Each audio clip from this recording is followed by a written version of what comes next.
Thank you to all the amazing listeners out there. On behalf of the Reef Podcast, don't forget to like, comment, and subscribe for our future mentions on the new episode. Have a great day.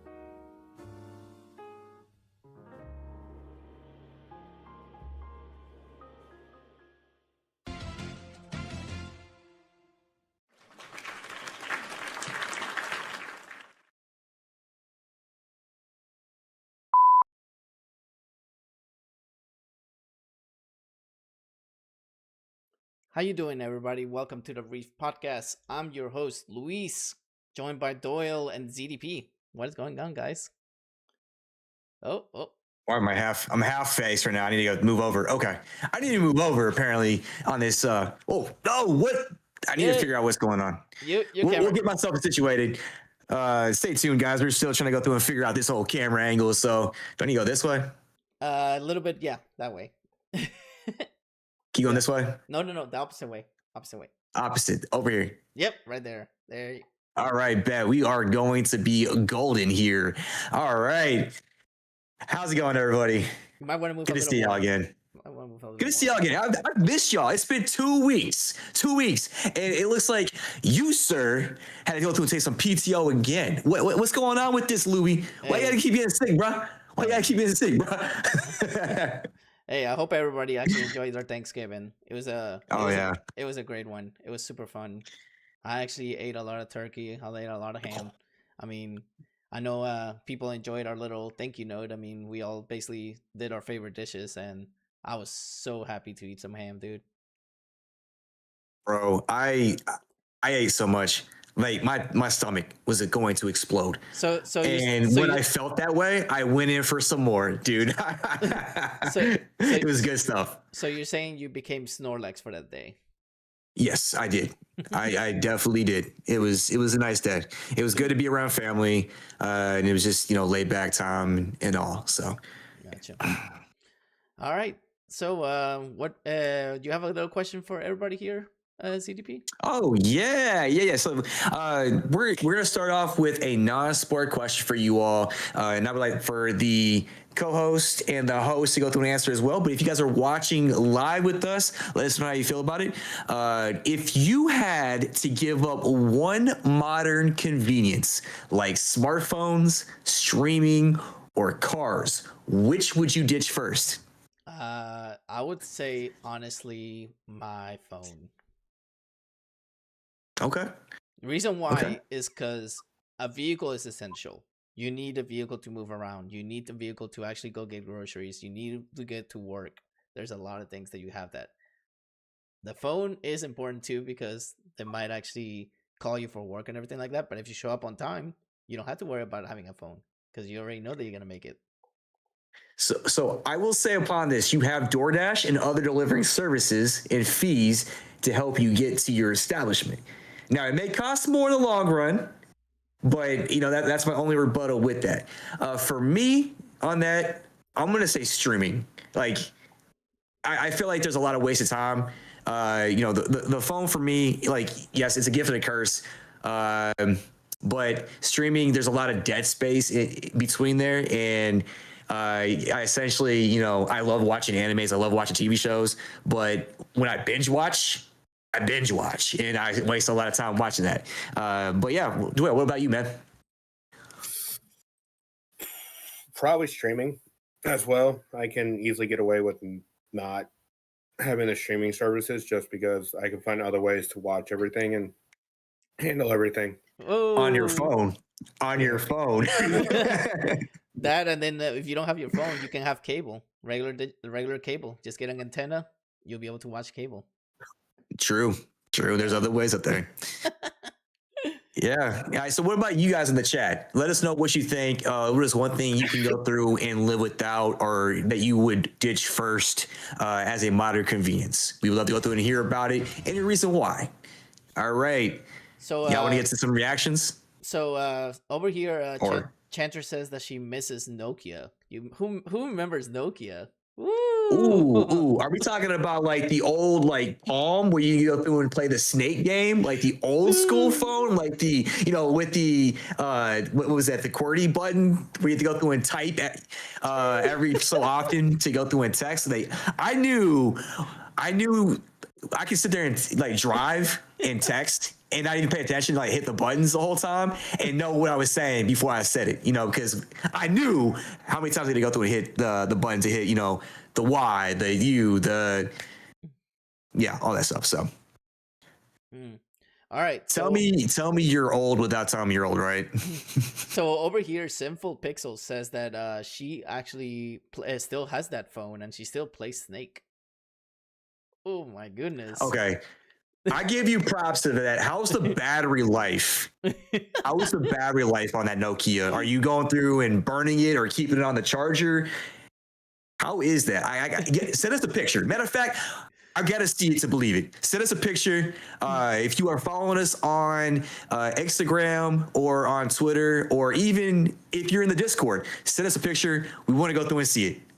That would be okay. I want to see this Nokia. This is like ancient history in the making. You are over here in a museum with that phone. So Simple Pixel says that a week without charge. That's crazy.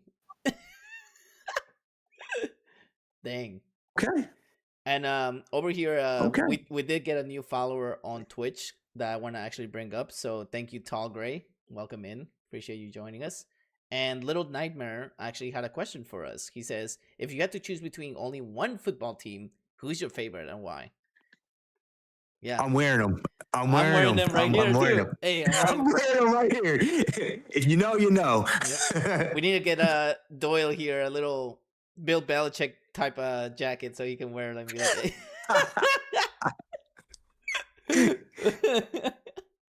Welcome in, Tall Gray. We appreciate you being here. Thank you so much for coming in.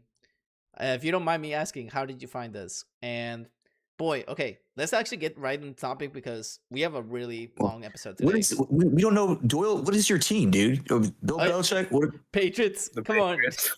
On. yeah, come on. I mean, Bill Belichick's no longer the coach. He is a North Carolina coach. So, like, if you don't know your history, you don't know. Maybe you have to go through and tell them. You know what I'm saying? Yeah. So, Tall Gray is actually from the Dead Fam, which is actually an amazing Discord I'm actually part of. So, thank you so much for joining us. So, all right. So, Chantress here says that she's a more hockey fan. So, I have some news for you, Chantress. This is actually our first actual full year. No, I wouldn't say, I mean, we had PTO that we had to take off, but I mean, this is actually our more dedicated year when it comes to sports. Don't be surprised if in the future we might actually implement NHL on the podcast and actually start talking about hockey. I'm a Nashville Preds fan. Yeah, we suck, but they're fun games to go to. Yeah, but anyways, all right. Shall we start with this week? I mean, my goodness, we have a let's get it. Oh my goodness, man, it's been so long. I've been missing talking to you guys and getting everybody together. But yeah, that Packers and Bears game. What do you guys feel about that? How do you guys feel about that? Wait, you didn't say it right, bro. I'm sorry. You're supposed to say the Bears. The Bears. I'm sorry, the Bears. Doyle, I want Doyle to start taking over this one.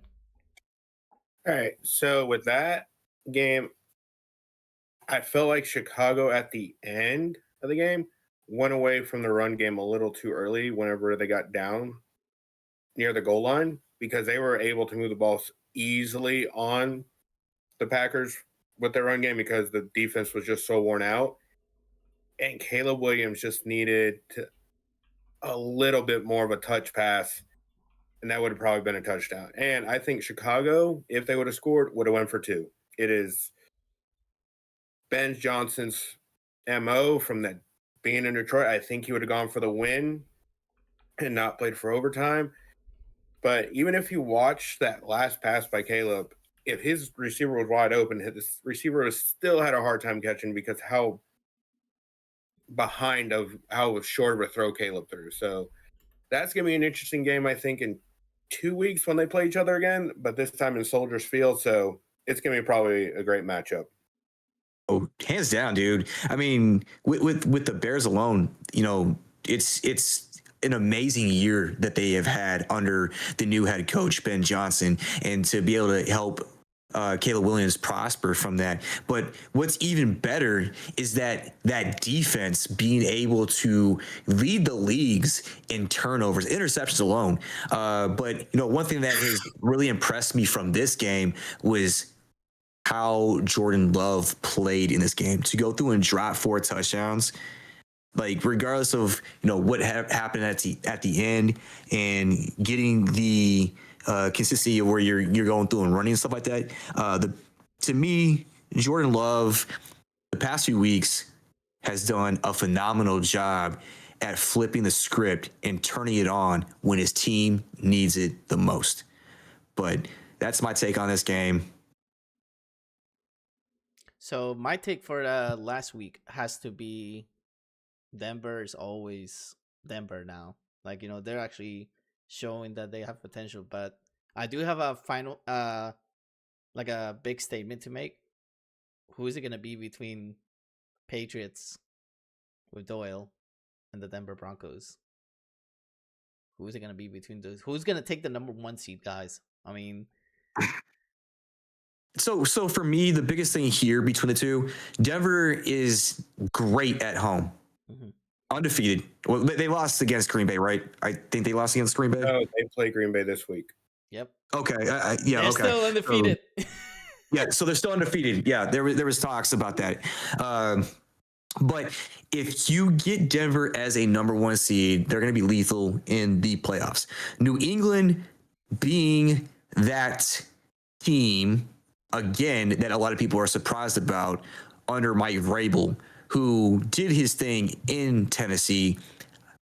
I did call at the beginning of the season that he was going to have success in New England and they were going to go through and be, somewhat competent in this race for the playoffs. I didn't think they're going to go through and lead the AFC East the way they are and be on top of the AFC the way they are. I thought they were going to slide into the wild card. But I mean, it goes to show how great of a coach that he really is to be able to bring that team with a second year, quarterback to elevate his game to make him have a chance at MVP. And then that defense has always been stout as well. But it shows you that that coach is literally amazing. I mean, some people were doubting. They thought that Sean Payton was on the decline, and now he's proving them wrong. Hey, this is what I can do, and he's collecting the pieces. I mean, that's just what happens when you collect pieces all together. When you have a complete team, you can win anything. So shout out to him for doing that. Doyle, what do you think between Denver and New England?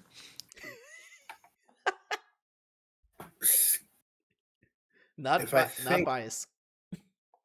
No, I'm not trying. I never try to put my bias into it.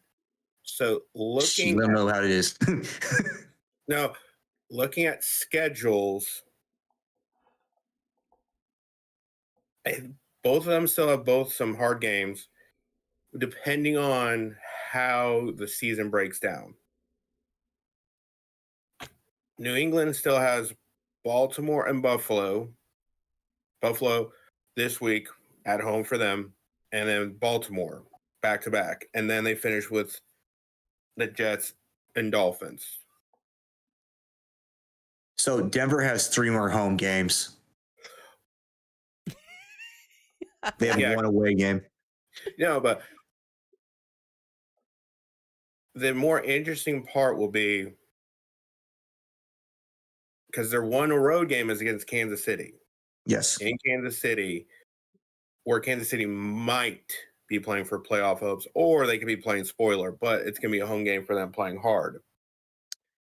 Yes, they are at home against the Chargers, but the Chargers will be trying to fight for their playoff spots.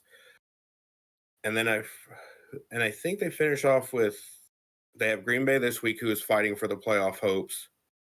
And I think Green Bay's in it. No, they're fighting for their seeding. Oh, true. Yeah, you're right. Mm-hmm. And I mean, how close everything is, technically they're still fighting because everyone that's 1 through 8, I believe, in the NFC is very close. Yeah, it is very close between Detroit, Chicago, and Green Bay. Yeah. I mean, Green Bay just took over the NFC North with that last victory. So I can see what you're talking about. It's still a close race in the NFC North alone. Well, and also if you notice, Chicago went from the 1 seed and they fell to the 7 seed just by 1 game. It was 1 game, and they go to the 7 seed. Got you. So of their 3 teams, big games, Denver has 1 slightly more harder game for the playoffs. And even though it's at home, I think New England will squeak it out just because they do get the Jets and then they get the Dolphins in New England, where Tua cannot play in cold weather. It's just going to be, can New England survive this Buffalo-Baltimore stretch and then finish the season strong? Where I just think Denver's schedule, even though it's at home where they're undefeated, might present a little more challenge because they have more opponents playing for something to lose than gain. Like to spoil it, yeah. Yeah. So it's just going to be an interesting stretch seeing those 2 teams, and it's going to be a lot of scoreboard watching later in the year. Yeah. So I was going to say, having New England and Denver have the same records, from what I heard from analysts around the league, is that Denver has the tie-breaking win on them. They have the tiebreaker because I think of the conference. Yeah. I think they haven't lost in the conference as much as New England. Mm-hmm. New England lost to the Raiders in the first game of the season, and the Steelers when they had that 5 turnovers. So they have 2 losses in conference, where Denver's losses, I think only 1 is in the AFC conference, and the other one's an NFC team. That's what it was. They said it was the Raiders game because the Denver Broncos beat the Raiders and the Patriots lost to the Raiders. So that's what makes it like the head-to-head win percentage. because I think Denver lost to an NFC team also. I could be wrong. Denver actually lost to the Colts, and they lost to the Chargers. So they're tied in the AFC, so it is the common opponent of the Raiders. So it is also interesting because New England finishes with 4 AFC opponents, and I think Denver only has 3 left. 3, yeah, because Green Bay is one of them. So yeah, 3 of their 4. So if Denver just can't have one of their loss, just can't if they both split, Denver just does not want an AFC loss. So it's just gonna be interesting down the stretch.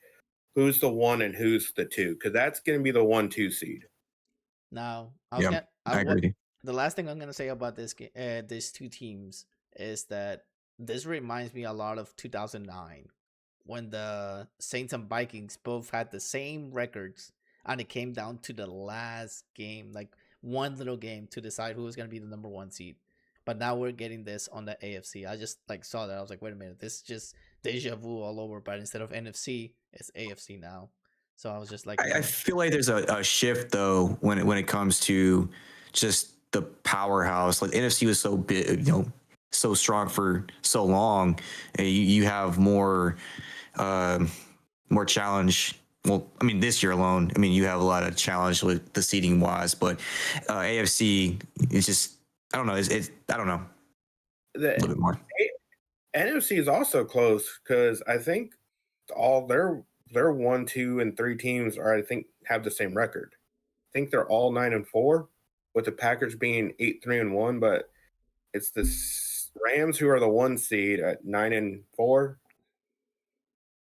The Packers, or 9-3. The Packers are 9-3. 10-3.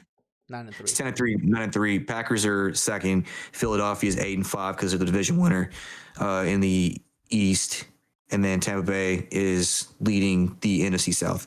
Mm-hmm. But then you have the Seahawks who are going to be challenging for it because they still have that rematch with the Rams.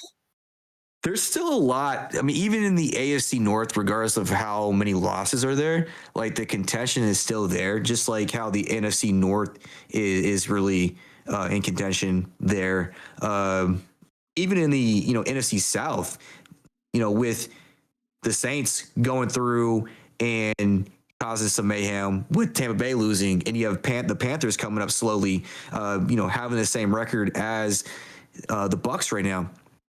So, it's just anything can happen over these next few weeks. Well, anything. I believe only one division's up for grabs. And that's the NFC South. I believe, no, AFC East will be clinched. That's the only one who's can be clinched. East, yep. If the Patriots win, they win the division. Everything else, I think everyone is like tied or game back, and they still play each other everywhere. Yeah, you're right. Yeah, Green Bay, Chicago, Detroit, Minnesota, they're all still fighting. Jeez. But yeah, let's so you did bring up something about the Chiefs. Now, we saw the Chiefs collapse this past week against the Texans. Their playoff hopes are dwindling game by game. They are 1-4 over the past 5 weeks. Now, this was a very strong game to help out the Texans with the AFC South to get themselves into playoff contention. They are fighting for their lives for playoffs. They are currently as the number 3 seed in the AFC wild card. And then you have the Chiefs being out at the number 6 spot for the AFC wild card or playoff position. Do you guys see the Chiefs being able to make it into the playoffs with their schedule? No. Their schedule, they are third in the AFC West. They have the Chargers, the Titans, the Broncos, and the Raiders. So do you think if they were to win out, would they be able to make it? Their issue is they have to win out, and then there's a lot of ands. We went out and this team loses 2 more games. This team loses all their games. This team loses this. This team loses this. This team loses this. Because their issue is every team in that wild card hunt, because I think the Colts are now out of it, they don't own a tiebreaker against. They don't own the tiebreaker against the Bills. They don't own the tiebreaker over the Jaguars or the Texans. So the AFC South, two representatives most likely are ahead of them. Mm-hmm. The Patriots and the Bills are far enough ahead of their record. Denver, they have to catch in their own division. And if they lose, I think this week or something, they're because they're already eliminated from the West, AFC West title picture. So the only way they're getting in is probably as that 7 seed. And it's we need a lot of help. But I think their biggest problem is that Denver game in the week 17. Mm-hmm. Because Denver's still going to be playing for the 1 seed. So they do hold the tie over the Colts. They beat the Colts by 3 points, which I think that was their everyone thought that because they beat the Colts when they were hot in all their team, and that was their push to, that playoff push. But now after that, they're 1-4, but they still have 3 teams in their division or their conference alone that, if they were to go through and win out, gives them a chance. Now, they obviously, like you said, they'll need a lot of things to go their way. And with that being said, Houston has Arizona, Las Vegas, the Chargers, and then Indianapolis as well. So if Houston can beat the Chargers and the Chiefs win out, I feel like that will be a chance for the Chargers to make it in, because that would put the Chargers at a 9-6. Well, there still would be 1 ahead. Let's see other games that the Chargers have. Because they have Denver. So basically, and Dallas. You're trying to say that Kansas City is on a hotline, not hotline, but a thin line, like basically like a thin ice. They're on thin ice right now. They cannot afford to lose. And they have to have some other things come their way. And the biggest thing is the Chargers are going to need to go through and lose 3 of the 4 games for them to have a chance. Yeah. And did you see that Denver and Kansas City play on Christmas Day? That's gonna be something crazy. But we'll see what happens. I honestly think the Chiefs aren't going to make it this year. There's too much, mayhem going on. There's too much inconsistency. There's too much, too much going on that they're not able to adapt to. So much injury that's happened with the team.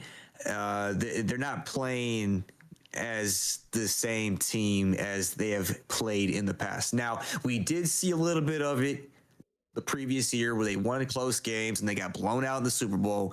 This year, you're starting to see somewhat of a decline. So we'll see what happens, but I don't see them getting into the playoffs. What do y'all think in the chat? Y'all think the Chiefs are going to go through and make it to the playoffs with where they're at right now? Let us know in the chat. Next thing, that Bills and Bengals game, y'all. That Bills and Bengals game. Oh my goodness. Can you say Josh Allen put on that Superman cape and flexed it off to go through and be able to prevail against the Bengals? The Bengals, I think, they were up 14 points at one time? 11. Okay, well, 11 points. But that game, I don't know. That was a hot game. What do you guys think about that? I think I'm actually really happy that Joe Burrow is actually back to 100% now. He's actually doing really great. And I wish he wouldn't have gotten injured, because, this would have been a good run for him. Mm-hmm. But at this point, I think they're just going to try to, get a decent draft number so that way they can get some help for him, because Bengals every year, for some reason, great picks in the draft, but my goodness, they never invest on offensive line at all, and that's what they need. Mm-hmm. And that's the same thing. That's the same thing with the Saints. They invest on all this talent, but you don't get the most important part of football, which is the O-line. You need that to actually have a good player. I mean, you have Jordan Love with his great offensive line. You have so many talented players that have good offensive lines. So that's what actually makes. That's why I always keep repeating that almost every week that we talk here, is that's what makes the team function every time. Everything goes down to the line. It's not about running back. Yeah, don't get me wrong. Running backs have amazing talent. Quarterbacks have amazing talent. But the hard-working teammates are the O-line. They're the ones that put the most work out there. So if you don't have that, you're not going to be doing so well. I mean, that's what's holding. I mean, Bo Nix at first got sacked a few times and he threw about a couple of interceptions. But as the weeks went by, the offensive line started adapting, getting used to it.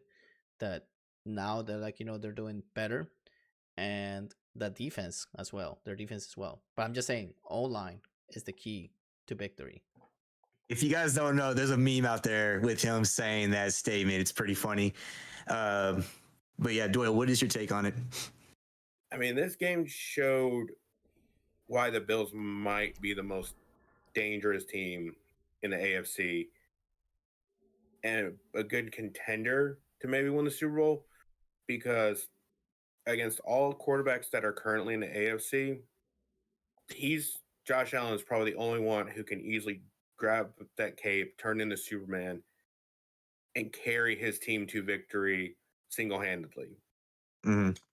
I also think in the NFC, he's one of the very few who, if you ask a lot of sports gamblers or sports media, like, who is the one quarterback who can put that cape on and win you the game, he's going to get probably the most votes because of what he can do. So this game just showed everyone what the Bills are fully capable of when he puts that cape on. Because when he puts the cape on, I feel like the Bills are probably the most dangerous team. So they are going to, I mean, we've said it all year that we feel Josh Allen is a potential, like the Bills are a potential Super Bowl candidate. They've had some inconsistency due to injuries and all that, but we know Josh Allen is a sensational player. And with the Ravens, the Chiefs all having issues, it's his time to shine. And if he gets into looks like he's going to get into that wild card spot, can he go through and beat the Broncos at home? Can he go through and beat the hot New England Patriots in all of that? I can see some upsets. We were going through and saying, at the beginning of the season with the Colts doing that. Now with the injuries of the Colts, we might have some shifts and stuff like that. Now, this was the Bengals' last shot. They needed this game to make it in the playoffs, for me. Do you guys still see an outcome where the Bengals can potentially squeeze in if they win out in their division? How do you guys feel in the chat? Go through and chat it up on Twitch, on YouTube. Let us know what you think about that, and what do you guys think about the Bills and Bengals game if you happen to see that. I personally don't think the Bengals are going to make the playoffs. I mean, they're almost at the bottom of the list, and it's a long way up there, man. I mean, when you have not that many wins, it's hard to climb up there. I mean, if they make it, props, that's great, but I don't think they will. I mean, it's a little too late for them. So, from my honest opinion, I don't think so. So they are 3 games behind the Steelers right now. And I believe they don't play the Steelers again. So they lost one and won one against the Steelers, and they play Baltimore and then Cleveland. They end out in Cleveland. Let's see the games for the Steelers. The Steelers play Miami, Detroit, at Cleveland, and then in Baltimore. So again, the AFC North is open.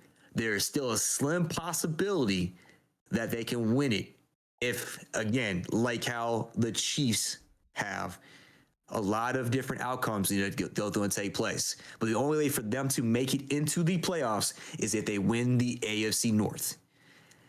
So, Doyle, I don't know if you said anything about that. I mean, with how the Steelers and Ravens have been playing all year, it would not surprise me if the Bengals get in. Just because they do have their quarterback back, the defense looks a whole lot more alive now that their Burrow's back for some weird reason.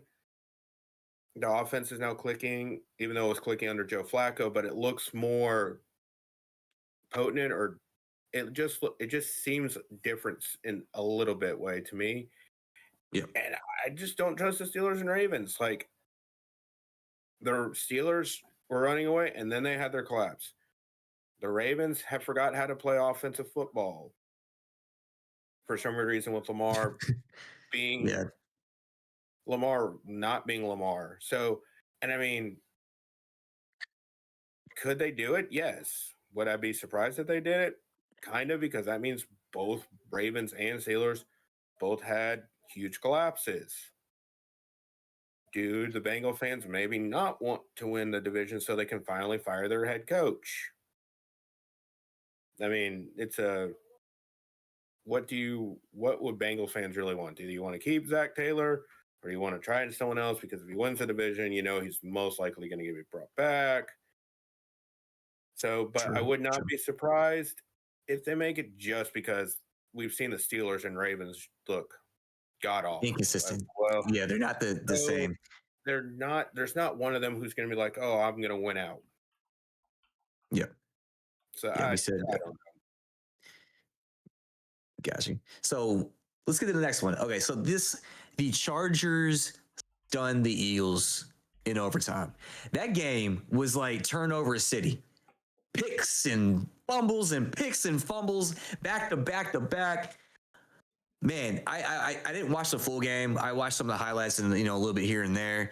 And this was my last hope to potentially make it into my fantasy football playoffs, because I needed Saquon to go off and Ladd McConkey to go off, and Ladd didn't really do anything. Saquon was okay. But yeah, what do you guys take on this game? I think honestly the whole Madden curse is really getting to them this year. Not just for Saquon, but I'm saying for the whole Eagles team in general. Like, I mean, we're seeing both Super Bowl, teams that made it last year just on the brink of destruction this year. Like, literally, there's no passion on them this year. Like, there's no drive to actually have a good run at this year, between both Kansas City and Philadelphia. And I wouldn't be surprised if Philadelphia will be out of the playoffs. Same with Kansas City. I mean, that'd be interesting if both of them didn't make the playoffs. And Justin Herbert, I mean, he doesn't do much, but at least, he leads his team to victory. So shout out to him. Yeah. I mean, in this game, I think it just showed the limitations of Jalen Hurts' passing ability in the mid game. He's a great deep ball thrower. He's a great short game thrower. He cannot throw 10 to 20. Over 20, he can hit you.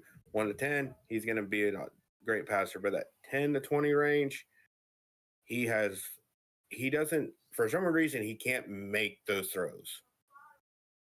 And this game, I was solely most put on the Eagles' offense. Their defense did everything they could to win that game for them. They turned the Chargers over. They held them to field goals. On short fields, they even held them to field goals. Like, that defense was standing on their head, and their offense, they were just asking their offense to do one thing or two things, and their offense decides to lead them with 5 turnovers. Jalen Hurts having 2 turnovers in one play, in one series, interception and fumbling it. And then Justin Herbert going out there with a broken hand, just with going from Willie or Willie not play to going out there playing, even though it wasn't that great of a game for his team, but surviving enough and maybe gave enough inspiration to pull that game out of the. So, oh no, I just think it's going to be more detrimental to the Eagles. And I also think it's funny. The Eagles have been losing, but since AJ Brown's had his great numbers, AJ Brown's been quiet. Did I just saw on the YouTube? Just age yourself 10 years. The YouTube, dude. Hey, I just saw on the YouTube. I just saw on the YouTube. Pau literally saying, she's literally saying "Fly Chargers fly" instead of "Fly Eagles fly." Boy, some people are gonna be like, "What?" Yeah, I know, right? What? What'd you say? But yeah, it was very. It was one of those get 'em games. A lot of turnovers, a lot of things, clean up and stuff like that. You didn't nail it in the coffin with Jalen Hurts, the limitations there. But there was some plays that it seemed like AJ Brown just stopped. He could have made some catches. He didn't do them. So, I mean, again, it goes to limitations of Jalen Hurts. He's your running quarterback, and that offense has just been clueless all year long. So if they make it to the playoffs, we'll see what happens. I can see them getting knocked out in the first round unless they clean up their act. But yeah, man, we have this is going to go into your realm over there, Doyle, but some Colts chaos. Daniel Jones out for the season. They go through and sign Phillip Rivers out of retirement. This man is 44 years old, the oldest player to suit up at quarterback this year. Wait, I thought Brady was the oldest. No, this year, but yeah, because Brady has him beat by a year. This year.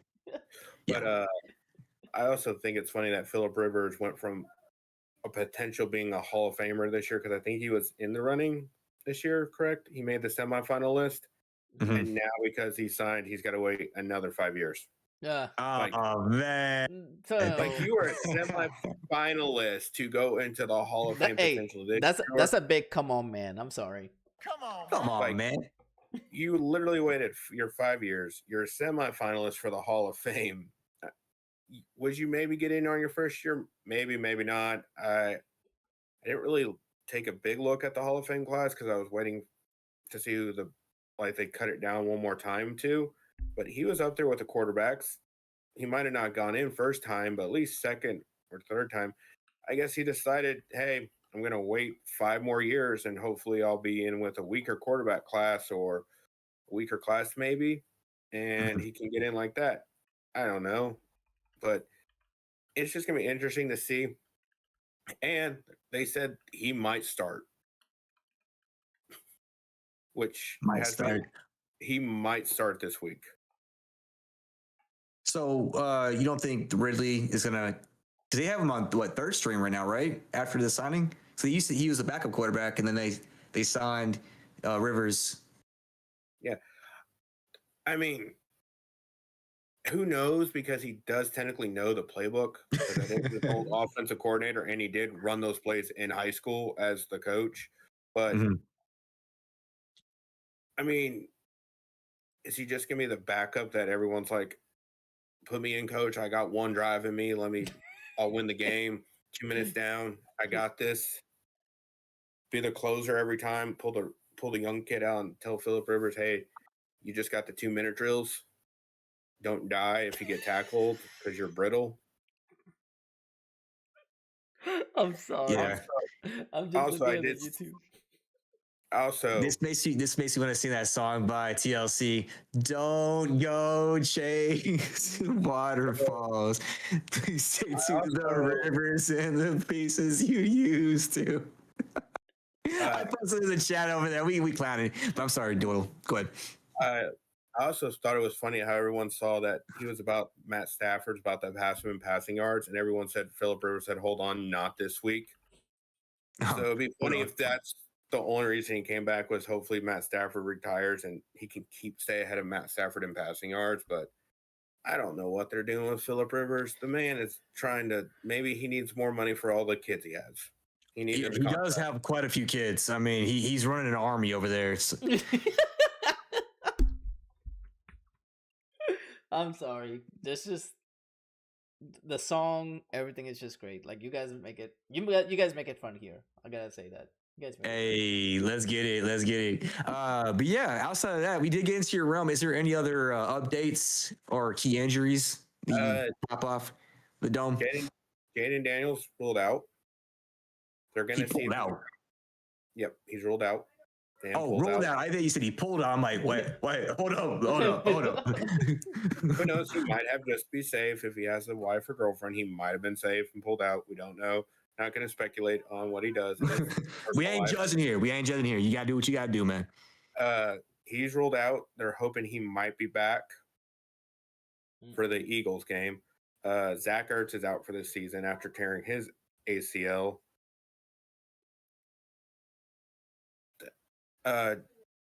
They redid Herbert's hand again for his bro. He's gonna become a bionic man, dude. Just give him a robot arm. His hand is still fine, so it didn't get worse during the game or anything. Rodgers they're still watching his wrist for injury. He's still fine. Minus the biggest one going down and not possibly being able to come back from this past week is going to be my ego after that Browns loss. I mean, you like you always say, my friend, the Browns are going to Browns. The Browns will be browning. So, I mean, other than the Zach Ertz was the biggest injury that's not possibly coming is out. Everyone else is like got hurt and is like going to be questionable and probably play. Mm-hmm. Got you. Yeah. So talking about the Browns be browning, I don't really do too many hot takes, but I do want to talk about Mr. Sanders. Okay. Shedeur Sanders. Wait, so you say you wanted to talk about the hot tank or hot take? Hot tank. My hot tank. Hot tank. Are we getting over to the logo real quick? Oh, yeah. Yep. Yeah, so, man, I'm going to talk about Mr. Sanders. Those who know, I mean, everyone had the speculation that he bombed his NFL interview, which made him tank in the draft. And, I had some speculation, negative thoughts because, of hearing the interview. It made me feel like he was conceited, arrogant, all the above, and that he wasn't ready. And obviously we know his dad, if you watched or heard, his dad was a sensational player, but he was very, very, arrogant, brash, all that. But he definitely was a great player and backed it up. And, so some people feel like this whole speculation going on where he dropped because of the family, knowing what, family history and stuff like that. Now, he went off this past week against the Titans. Yeah, I get it, against the Titans. But the first rookie to go through as a Brown to have the amount of yards that he did, to go through and account for 4 touchdowns and to operate in the game under, adversity. And, I give my hat off to that for him to go through and show growth from each game that he's played.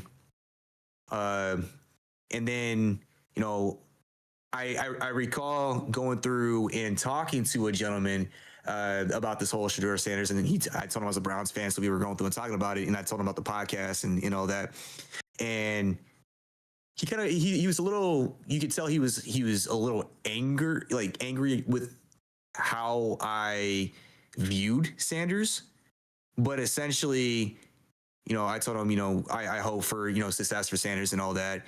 And I don't wish any harm or anything like that. It just seemed like, a civil conversation, but it definitely resonated upon my heart to do some research with all that. And so I did watch the post-game interview, and the first thing that caught my eye with Shedeur Sanders was that what you heard from his draft interview and from the games that he is, the post-game interviews of the ones he's played, it seems like he has humbled himself. He isn't being the arrogant child that made him drop in the draft.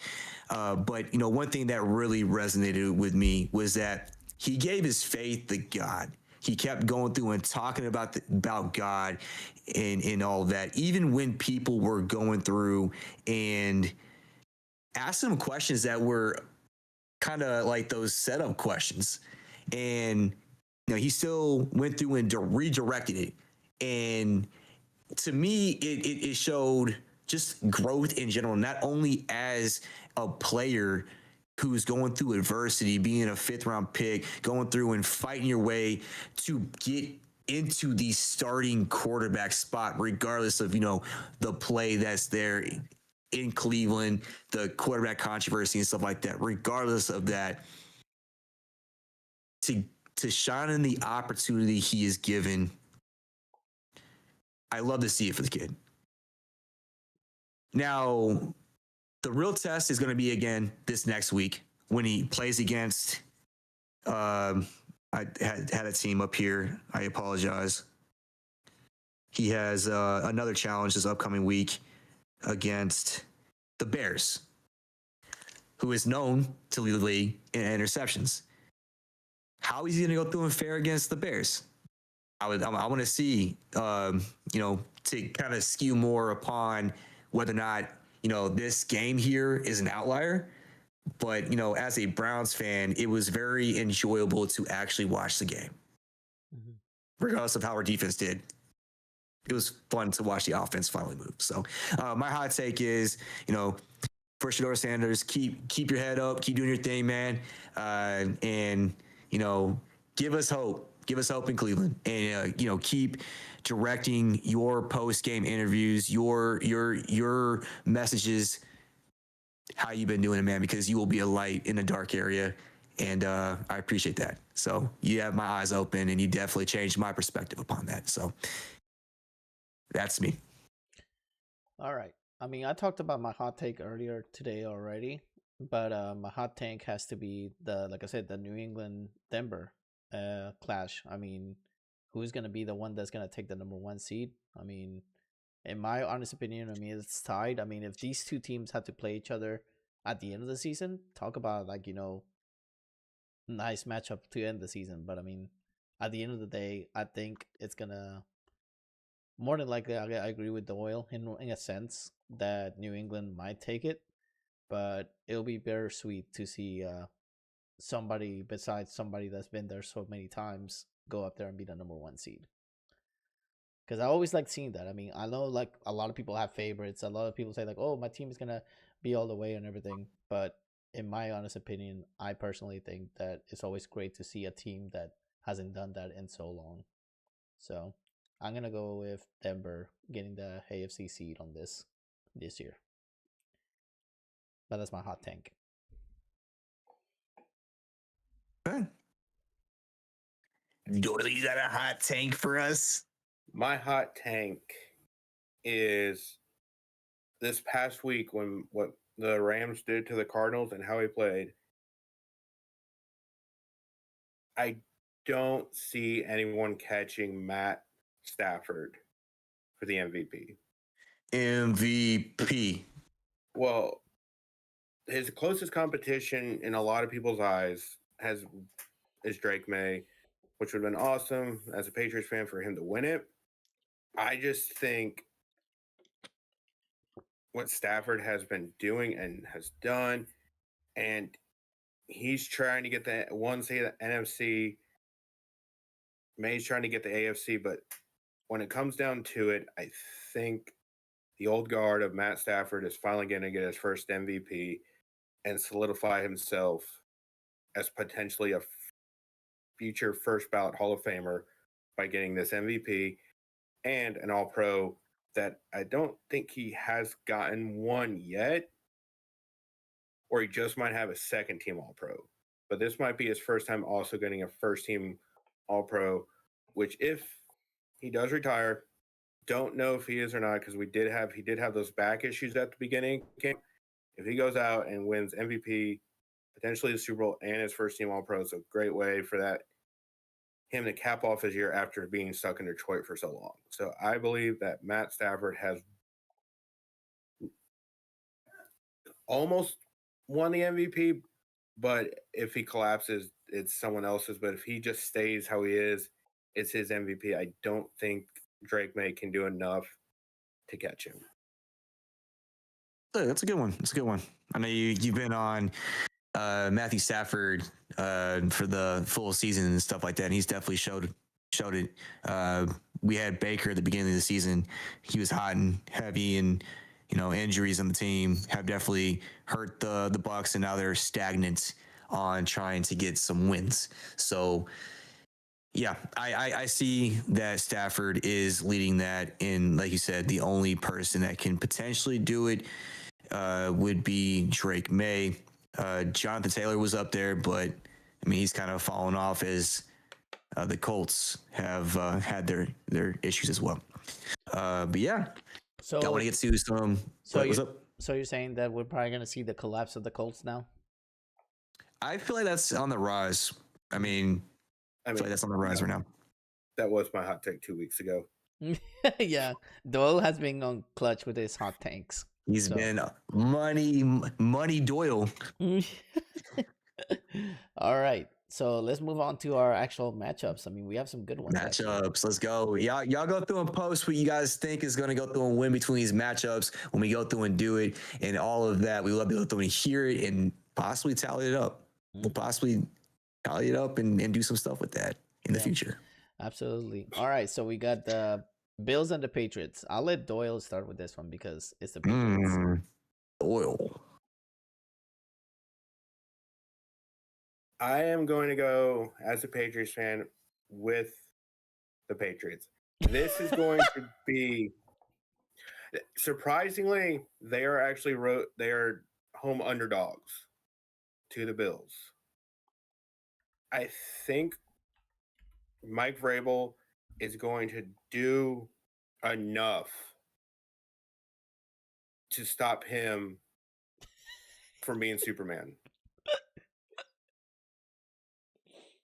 And Josh McDaniels will have that offense cooking, and they'll be able to. It's going to be a hard-fought game like the last time they did play. I just think Mike Vrabel will do enough on the defense to not let Josh Allen go Superman mode fully, and they win in a close game at home and clinch the AFC East. What you got, Doyle? I mean, CDP. Sorry. Yeah, this is for the East. And I do see the Patriots going through and winning it, but it's going to be a different story in the playoffs. I feel like it's going to be a different story in the playoffs. Like you said, Mike Vrabel is going to go through and coach his team and do enough to get his defense to rally around and to be able to stop the man, the myth, the legend, Josh Allen, a.k.a. Clark Kent, whatever. I get the two confused. AKA Superman, AKA current possible, Super Bowl winner. No, we're just kidding about that. But yeah, no, Patriots for me in a close one at home over the Bills. I'm gonna go ahead and go with agree with Pau here on the podcast. I'm gonna go with the Buffalo Bills. I think Superman Josh Allen is gonna be clutch and literally not destroy. I'm sorry. I didn't mean to word that. I'm sorry, Doyle. I'm sorry, Doyle. No, it's not going to be by 10. It's going to be by 3. I think that's not destroying. That's why I said I didn't mean to say destroy. And that's why Doyle looked at me like, wait, what? What are you on? What are you drinking? Is that water you're drinking? No, this is actually water. Don't worry. This is just water. It's tequila. But this is just going to be a hard-fought game between those two like they've been having. I just think it's just going to come down to which quarterback doesn't make the most mistakes. Exactly. Whoever actually... I'm sorry. I think with Josh Allen, he can create the mistakes. The thing is, how far will it put the Bills back? Because he has made mistakes in the past, but has been able to overcome them. Now, it'll be different if Drake May makes some mistakes. I don't know if he'll be able to rebound back. That defenses for the Patriots will need to go through and keep Josh Allen in check. Mm-hmm. That's why I said it's by 3, man. I think it's going to be a close one. All right, moving on to the next one. We got the Chargers at the Chiefs. Man. What you got, Doyle? In this game, I like the Chargers.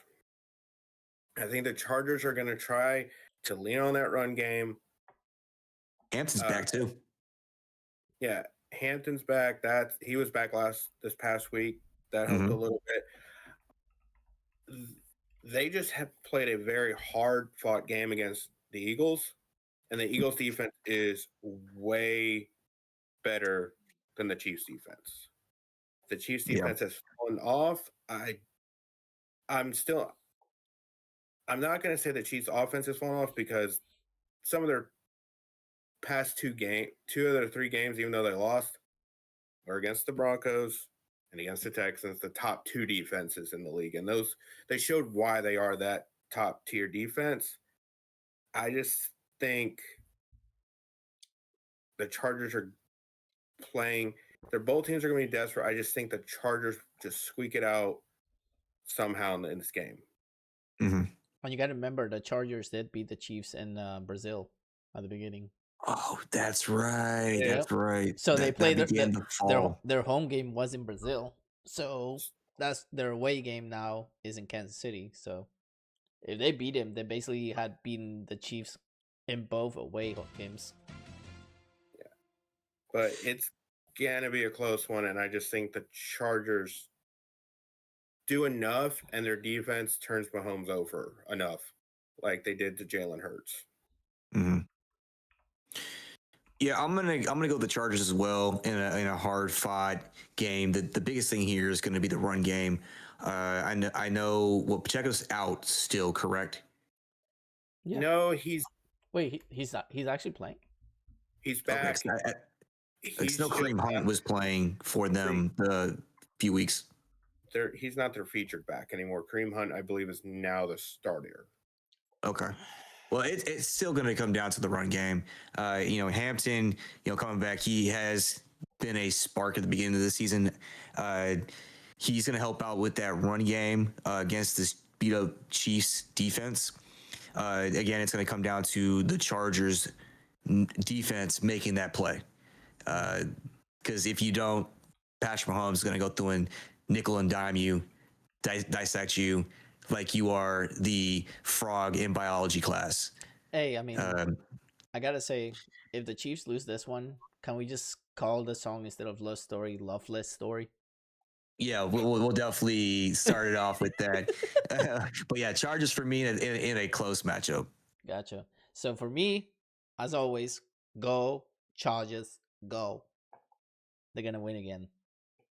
I just got a feeling, man. I mean, they proved to the Chiefs that they can beat them away from home already. So there's not that much difference. I mean, there was a lot of people in that Brazilian stadium. And basically that didn't affect them much. I mean, yeah, I understand they're playing Arrowhead, but what is Arrowhead this year? It's not the same as last year. Bunch of stones being thrown at people. I would say something, but I don't want the Swifties to go ahead and attack me. So say it.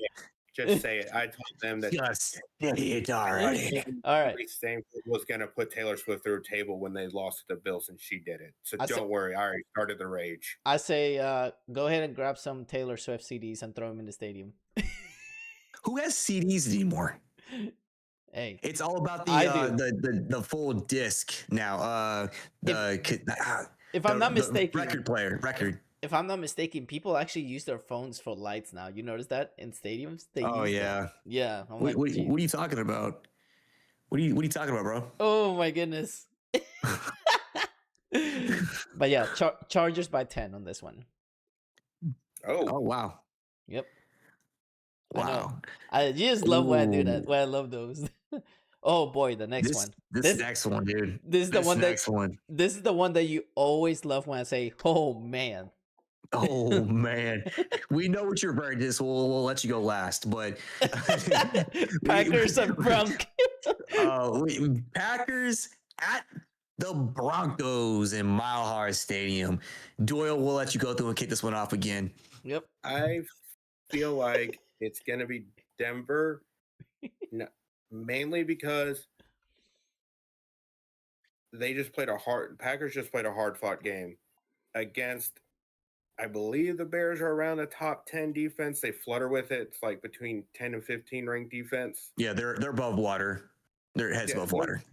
Their defense is good in some areas, like turnovering it over and stuff, but they have also been shown that they can get scored on by quite a bit. I don't think Green Bay is ready for this type of defense they're about to play. They have a great pass rush that's going to get after Love. Sartan's back. He's going to take away Watson, so he's not going to have those big plays like he did against the Bears, which is going to let Riley Moss, who's been training with boxing gloves to not watch his hands, he's going to take away their number 2. So it's going to come down to, can they make plays with their other guys, and can Josh Jacobs get running against them? I don't think they have enough, and their defense is good. I think Sean Payton will be able to figure out how to slow down Micah Parsons and that pass rush to have Bo Nix pull out like they always do at home, those close games by like Denver. All right, CDP, I'll let you go. My mind is telling me the Broncos, but my body's telling me the Packers. Oh, my body's telling me the Packers. I feel like the Packers are hot right now. Jordan Love's coming through and doing his thing. Yes, I do know that the Broncos, their defense is a one of a kind. This year has been sensational, but hey, let's go through and cut to the cheese. Okay, yes, I say cut to the cheese over here. I'm going to go with the Packers on this one to go through and ruin that home streak that the Broncos have had this season. And this will help with Jordan Love and his MVP race. If he can go through and get this game, it's going to help his ballot out and be able to contend against Mr. Stafford. I'm going to say it's going to be another 4 touchdown game with Jordan Love. Another 4 touchdown game. I'm what are you smoking over there? Z? What are you smoking over there? I'm not doing all that. But this is my trap game. This is my hot game. It's gonna be the game that all you cheesehead fans out there wearing it all with the green and all of that, you're gonna bleed green in Mile High Stadium. Oh my goodness. Back to you, Louis. All right.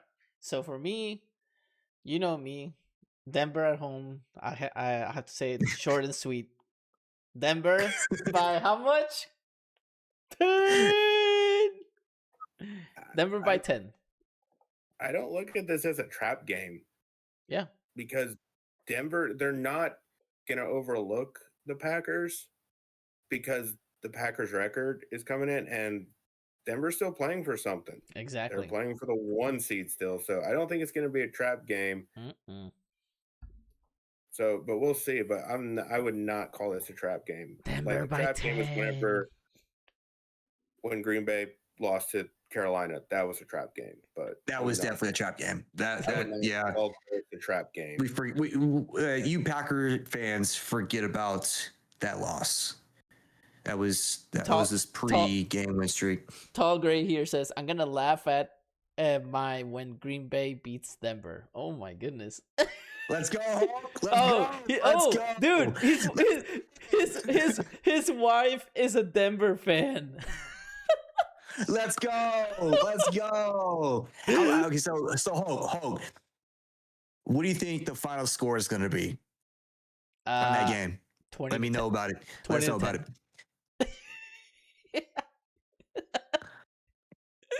Let's get to the next one. The Lions. Lions? At the Rams. The Lions at the Rams.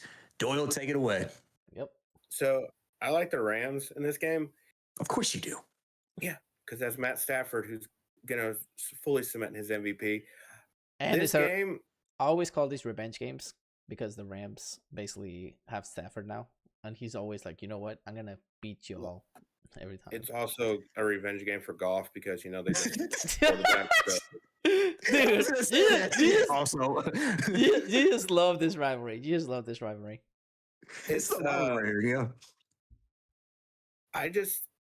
Both these teams are built to turn this into a track meet with their high-powered offenses and everything. I just think the Rams' defense is a little more consistent right now than the Lions' defense. And I feel like this is a good game where Dan Campbell's coaching might get him in trouble with how he likes to go for it for so much. He cannot do that against McVay. He's going to have to be smart. He's going to have to kick the ball on fourth down, punt the ball on fourth down, even if he's screaming, go for it, because Sean McVay will turn those short fields into touchdowns. And he could look up and be down by quite a bit. It's going to be probably the highest scoring game of the week just because of how these two offenses are. But we'll see, but I like the Rams in this game. Right. They say Lions, Tigers, and Bears. Oh, my. You don't hear about the Rams in that whole line. Yes, I went through and put a whole little nerd thing together for you on that. I was trying to look at this. Yeah, okay, whatever. Yeah, so I'm going to have to go with the Rams as well. The Lions have shown some issues over the past few weeks, regardless of the high potent offense. Dan Campbell is going to need to have more reliance on his running game, but you're going to go through and see some issues when it comes against the Rams defense. The Rams are going to do towards Goff what they did against Baker Mayfield.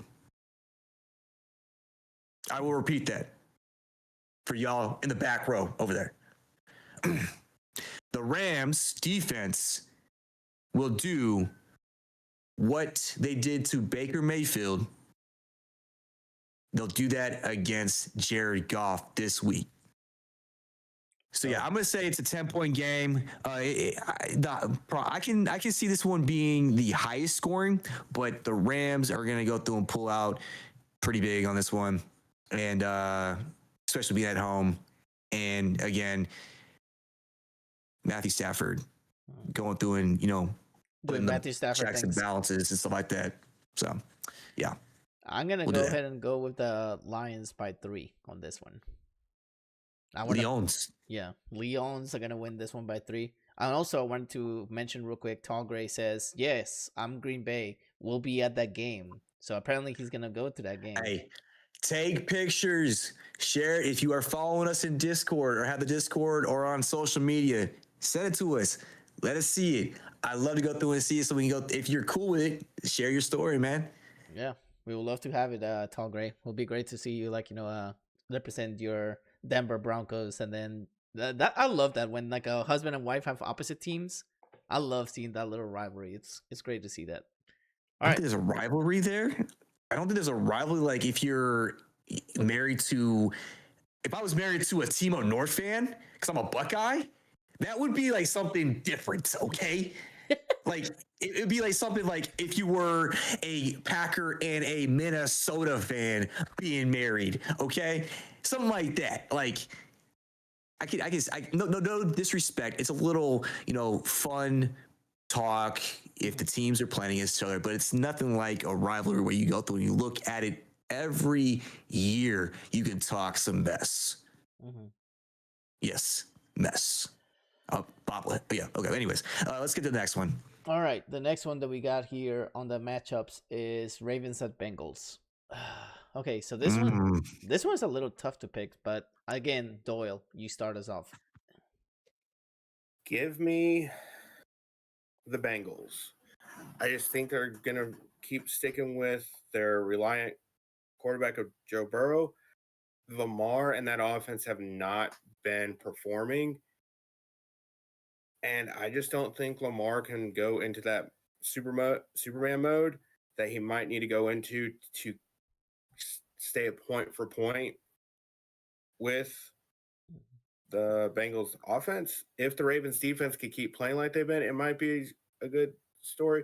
But the last time these two teams played, which was like 2 weeks ago, the Bengals beat them by double digits. So it's just going to be interesting to see if they made enough adjustments. But I just think it's going to be a repeat with the Bengals winning this game. Okay. I want to backtrack your statement. You talked about Superman, but this guy's like a Robin to a Batman, okay? Yes, he's great throughout the whole season, but we know what happens in the playoffs when it comes to Lamar Jackson. His track record isn't that great. Yes, he owns my team. They're the past Browns and all that. I get that. Y'all can go through and boo me and all that, and yeah, whatever. But yes, I'm gonna go with the Bengals as well, with the struggles that is happening with the Ravens. I did say previously with his return, you can see a difference in dynamic of the team as it is, driven with Lamar Jackson, but they have so many injuries on that defense. I was hoping, towards the end of the season, as they start getting healthier, they would have started, to win and get into that playoff race. They did take over the AFC North for a little bit, but now they are second place. This will be a chance for the Bengals to help their chances in that playoff run if they can knock off the Ravens at home. But it's going to be a hard-fought game by 3. Joey B is going to go through and do Joey B things and help his team win. I got the Bengals as well. I think Joe Burrow coming back really will help the team out quite a bit. But I mean, I still think that this coming draft, Cincinnati really needs to invest in all line, because if they don't, eventually Joe Burrow is going to get tired of being in that team and he might actually request a transfer. I mean, I wouldn't be surprised. A transfer? Can you, what's a transfer? Hey, like that trade basically. He eventually probably get tired of getting hit, man. I mean, that dude can take hits, but my goodness, dude. He can't go back to LSU, bro. He can't go back to LSU. He can't transfer to a different school. These are franchises, bro. But I wouldn't be surprised if he actually gets tired of being with the Bengals, because like I said, I mean, that all-line does not protect him, man. Like, you need to go to a team that actually has a good all-line. That's why I always keep repeating that every week that happens. If you don't invest in an all-line, you're not going to go anywhere. So I think he's going to be a Bengal for his whole career. With Jamar Chase being there, I think he's going to be there his whole career. I mean, you might see a shift like how Stafford and Goff did, but I don't know what they would trade with on that point, because that franchise is solely bought in on Joe Burrow, and I don't know if anybody can take that away from the franchise, because that's their guy. So yeah, I only see him leaving there via trade because he is from Ohio, so I don't think he's gonna leave Ohio unless he's traded. To the rounds. All right, got a last key matchup here: Dolphins at Steelers. This is a game. Oh, sorry, Doyle. Go ahead.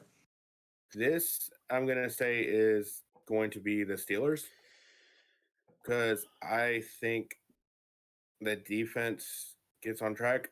Tua can't play in the cold. He has never won in a game when it's below 40 degrees or 35 degrees or some degree in that area, and it's going to be cold in Pittsburgh. So I like the Steelers in this game. Yeah, I do agree with you on that. I think they lost A-Chain this past week, and Waddle did bounce off, but they did beat the Jets this past week.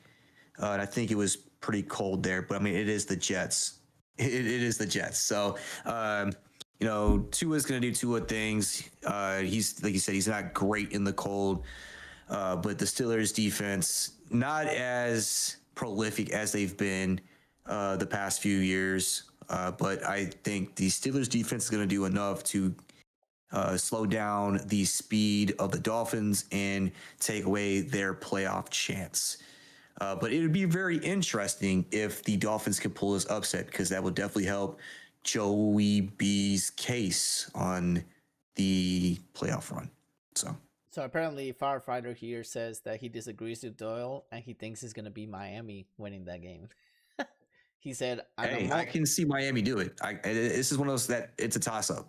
So I mean, he says also that he's only saying that because his wife is a huge Steelers fan. Oh, gotcha, man. Is our show just going to cause so much domestic problems? This is like that has literally said he's picking against his wife. This is the second husband who's openly admitted that he's picking against his wife's team. I'm saying this is on two times. I'm sorry, we gotta clip that. Oh my goodness! Gosh. Now we're going to have freaking families breaking up because of our show, because husbands just want to say, I'm picking against my wife's team. Stop coming on our show and causing us problems. God. We're gonna see a lot of couples in Jerry Springer here because the podcast got us. Oh my goodness gracious. Oh man, that's funny. That was good. That was good. That was definitely one for the books, guys. Oh my goodness. So who you got, Doyle and ZDP? I think that might be a t-shirt with this grayed out t-shirt with that underneath. Our show may cause. Oh man. I like the Dolphins in this one. We're still talking about that one, right? Mm-hmm. Yeah. Oh, and to well, you said you wanted the Steelers, man. Yeah. Wait. Steelers. Sorry. No, I'm reading a Dolphins report to go off of what ZDP was talking about. But I'm taking the Steelers. Achan is questionable. Mm-hmm. His ribs are okay, so they think he's just going to sit out enough some practices, but he is likely to go. Okay. Sorry. I was reading a report, and that's why my mind went to them, but I'm still taking the Steelers in this game. Okay, yeah. Your mind went somewhere, but your body's telling you, yes, I get it, man. I get it. Yeah, I need HN in this so I can win my playoff game in the fantasy football. At least you made it, bro. Right. This is the first year in like 7 years that I haven't made the playoffs, and I'm like, what's next? I'm so sad, dude. I'm so sad. My streak is end. Right. Who you guys need to be? Yeah, let's get to the speed round. Oh, okay. For me, I actually want to pick the Steelers as well. Just saying. Oh, sorry. I thought you picked. I'm sorry. It's okay. Let's rewind that. Okay. What? No, just Steelers. I mean, come on, dude. Steelers right away. All right. I'm sorry. I'm still tripping about how Doyle said what he said. Dude. I'm like still not over that, and we have to put up a shirt with Doyle's face that says parent advisory warned or something like that. Parental advisory may cause division. All right, you ready for speed round? We got speed round. Let's get it. All right, guys, and in the chat, make sure you go through and post your teams as well. Who you guys got while we're going through and doing this. Let's go through and get it. All right. You ready for the speed run? You guys do ZDP, Doyle, me. Ready? Go for it. Colts at Seahawks. Man, I'm going to go with the Sea Chickens, man. Sea Chickens? Seahawks. Right. Seahawks in this one. I think JSN has another big game. Seahawks all the way, bro. Dude, Shaheed is turning out to be a good player with them, dude. He's really turning up the gases. I mean, you saw he got one punt return. He's like, oh, he's the best. He got one to the house. He's the best. I got a feeling that he's gonna be good, especially if their wide receiver 1 decides to like step down through injury. He'll be good for them. All right. Panther. Oh no. Okay, we can't talk about that because it's not my. Nope. We don't talk about Bruno yet. Yep. Okay. Cardinals at Texans. I got Texans on this one. He just broke the trend. Okay, Doyle. Okay. I'm sorry. Okay, go for it. Doyle, you. Texans. Texans. Defense is Texans killed %. All right, Doyle. Yeah. Who you got on this one, Doyle? Jets at Jaguars. Jaguars. It's the Jets. You don't. Why? We'll go with the Jags for me as well. I'm gonna go with the Jaguars as well, but I'm gonna take it from Pau. I know she's always JETS because she loves that little saying from the Jets. She always tells me that. She's like, I love the fact that the Jets have the little chant like that. So she's always gonna pick Jets no matter who to play. So I told her, like, wait, so if it's Jets and Saints, you're still gonna go Jets? She's like, yep. I was like, wow. Got her. Yep. All right. Anyways, who you got here in this one? Raiders at Eagles. Hey. If the Eagles are how the Eagles are playing, I'll still pick them over the Raiders. Give me the Eagles. You broke the chain. Oh, damn. I was waiting for it. Like we're lost in our own chain. Give me the Eagles. Still never going to pick the Raiders. Pick the Raiders maybe to cover the spread because you never know. They might run out. Geno Smith's injured. Oh, interesting. Oh, yeah. They're playing Kenny Pickett this week. Oh, I didn't know if they ruled him out. Derek Carr, if you're listening to this, go back to the Raiders. Or if he was like questionable and he just left the game like Achan. So I didn't know if they officially ruled him out, but I mean, I'm not picking the Raiders to win the game, but I might pick the Raiders to cover a spread because they might run out there and kick a field goal for no reason. Just go out there. All right. By 7 and cover the spread. Eagles. Yeah, we all picked the Eagles on this one. All right, next one we got the Falcons at the Bucks. Who you got, Doyle? Give me the Buccaneers. I just think they're healthy enough. I don't trust Kirk Cousins. Like, I don't know. I just give me the Bucks. Bruh, 28-3. 28-3. Sorry, that's not Ryan. Got it. Sorry, same team though. Same team. Let's go with the Bucks in this one for me. All right, for me, I'm going Falcons on this one. I see him pulling the upset. Look at ZDP's face. He's like, you did not just say that. I'm surprised you went with the Falcons. Can you explain to us why you went to the Falcons on this one? We know you love the Falcons so much. Well, why did you go with the Falcons in this one? Why did I went with the Falcons? Because I want to see Baker not have a good record in the playoffs. I mean, in the playoffs, I mean, he might not make it if they lose this game. Yeah, that's what I'm saying. Because I mean, I want the Panthers to win the division. Oh, wait, let's do this. Change my mind. But yeah, Falcons. I got the Falcons on this one. All right, Vikings at Cowboys. Give me the Cowboys. I just think the real JJ McCarthy is going to show up again. The 9 demon that he claims that he is going to show up and throw turnovers. CD's out, isn't he? He's questionable again, not fully out. They're just gonna have to watch him in concussion protocol. Mm. So they haven't ruled him out, but with it being, I think, his second concussion this year, he's most likely going to trend towards being out. But they haven't officially ruled him out. He's in concussion protocol, so it's probably going to be a game time decision, or at least we're going to know by Saturday if he is out. Man, he's competing for the most concussions in a year with Tua over here. It's not a joke, guys. It's not a joke. I'm sorry. That's a little dark humor. The mind is the most important thing. So protect your noggin. What Vikings are we going to see? JJ McCarthy, I'm saying. And then what Dak are we going to see on this one? This was a toss-up for me. But I'm going to go with the boys on this one.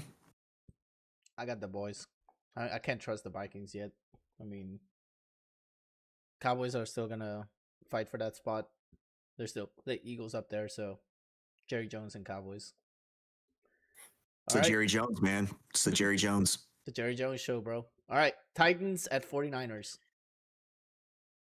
Give me the Niners. Christian McCaffrey gets closer to being a thousand season again. Yeah, 49ers for me as well. 49ers. But I think the Titans might give some trouble to Brock Purdy. So you're saying that it might be a close matchup? It's 7 points. I'll say 7 points. Not 10. Yeah, not 10. 7 points. 7 points. All right. Commanders at Giants.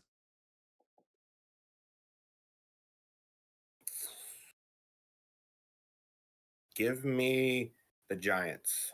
Let me flip a coin here. It feels like that. Because this is such a toss-up. Just give me the Giants. Mainly because Dart over Mariota. I don't know how else to say it. I don't know. Maybe the Giants. So, Giants. With Ertz being out, is Scary Terry in or out this game? I think he's questionable. They haven't said anything. Scary Terry's been like constantly like game time decision for the past few weeks, ever since he's been like released, so like cleared to come back. So I don't think they designated anything for him yet. Give me 1 sec. I'll check and see if they updated the listing. I'm still going to go with the little Giants, though. Scary Terry's not on the report, so he's probably questionable still, like he's been for a while. Got you. Yeah, I'm going to go with the little Giants. Giants all the way, dude. Always. Because, I mean, last week, dude, the Commanders got destroyed, man. They didn't score nothing at all. They look hideous. So, Giants on this one. All right, we got the last two matchups here. Browns at Bears. Yeah. Oh wait, yeah. I'm sorry. Browns at the Bears. The Bears. So I'm gonna go with the Bears on this one. They're still in the playoff race. The Browns season is ending, but we're going to see further with what we have in Shador. Can Shador continue the stride he had against the Titans this past week? Can he, do better than he played against the Ravens, than he did against the 49ers? Let's see what we got. If he can play like he did this past week, you might see an upset. But I don't see it happening with the Bears defense being able to cause turnovers. The Browns defense has been sensational this year, outside of some high point scoring games, because that's due to lack of offensive efficiency. But yeah, with that being said, the Bears at home by 5. By 5. Okay. Who you got, Doyle? Give me the Bears in this game. And the reason I'm going to take them is because the Bears running game. The Titans were finally able to get Tony Pollard to have a great game and run against them. The Bears are bringing in a two-headed monster. And I think if they get that run game established, that play action where Caleb thrives, is going to be able to slow down Myles Garrett enough to help brace it. So we will see Myles Garrett maybe get a sack and get closer to the record. I don't think he breaks it this week. So it's a good point that you did bring up that rush game. Myles Garrett was spread too far out, and they were able to do the gap pull. And they basically used the, what would you call it, like the C gap to get that run game. It wasn't anything down the middle. It was out like off tackles and stuff like that. So that helped out Pollard. They doubled, like you said, with Myles Garrett. being able to go through and have one person hit him, the second person just go through and knock him off his A game. And then on top of that, they kept going through and dumping it off like a screenplay behind Myles Garrett. So they used the power rush that Myles Garrett has been able to do all season against the Browns, against the weak side. And it was definitely exposing against that defense, who has done a wonderful job against the run all year, but giving up 100, I think it was 150. 130. Yeah, something. I didn't get the whole stats on that, but it was quite a bit of rushing yards and 2 to the house that were at least 40 plus. So I got the Bears. If they don't clear up that is definitely going to be something exposed by the Bears. But if they're running down the middle, I don't see too much success there. But yeah, take it away, Blue. All right. So now we got the Panthers at the Saints, and which Bryce Young we're gonna see? Are we gonna see the one that throws a lot of missed passes and interceptions, or are we gonna see like a more matured and grown up Bryce Young? So I'm gonna say that the Saints are actually already eliminated from the playoffs, but I think Tyler Shuck is gonna continue to develop like he is. He's a very mobile quarterback, which is outstanding. He reminds me a lot of Josh Allen. I don't know about you guys, but he reminds me a lot because he moves quite a bit for a big pocket passer. And I got a feeling like, that he actually can be like that. But like I said, I'll always say every week, offensive line is what makes the team go. So I think we're going to see little by little progress from him. But I think the Panthers are going to win this one in New Orleans by, I would say, 10 as well. JC Horn for this game is still questionable with concussion, so it could be interesting to see if he plays and see if he can take away Chris Olave from Shuck. That'd be big, yeah. Like the Panthers in this game mainly because of their running game. The Rico Dowdle has been electric for them, and this past week Chuba got going. So I think they finally found that balance they were looking for between those two. And I think that's just going to be enough for Bryce Young not to have to do enough, or enough to make the play action game dangerous for Young. So I just like the Panthers in this game. What Saints are we going to go through and see? Yeah, as you did say, Saints Shuck is going through and showing progression throughout the year. That rushing touchdown he had, I can see the comparison of Josh Allen from that run, but I don't think he's as big as Josh Allen. He's tall, but I don't think he's as built like Josh Allen. He's like 6'4", so I mean he has the tallness, but he doesn't have the bulkiness. The bulky, yeah, like Josh Allen. But I mean, I can see the Saints if they want to go through and ruin some playoff hopes. But if the Panthers win this one, I mean, they are still in contention with taking over the NFC South. But again, what Bryce Young are we going to go through and see? Mm-hmm. Is the running game going to be able to have some success with against the Saints? Will the passing game from the Saints be able to take control of what the Panthers, weakness is? What's crazy is that I was going to say, like, real quick. What's crazy is that the Falcons and Buccaneers play Thursday, and then the Saints and Panthers play at 3:25 on Sunday. So if the Falcons pull the upset and upset the Buccaneers, Panthers are gonna come all army on deck, literally like go out and literally play their hearts out on this one. But if the Buccaneers win, then they might not have I mean, they still have a chance to make the playoffs, but I mean, it might actually hurt the morale a little bit. I'm going to go with the Panthers on this one. It's a win. Okay. But yeah, there's that. You guys go through and post what you guys think, who you guys got for the week and stuff like that. But we are going to move on to the final splash for week 15. Final splash. All righty. What you got, ZDP? All right. with the season showing heat flashes only to go cold as the season changes. Inconsistency of promising franchises, the injury bug, and surprise contenders.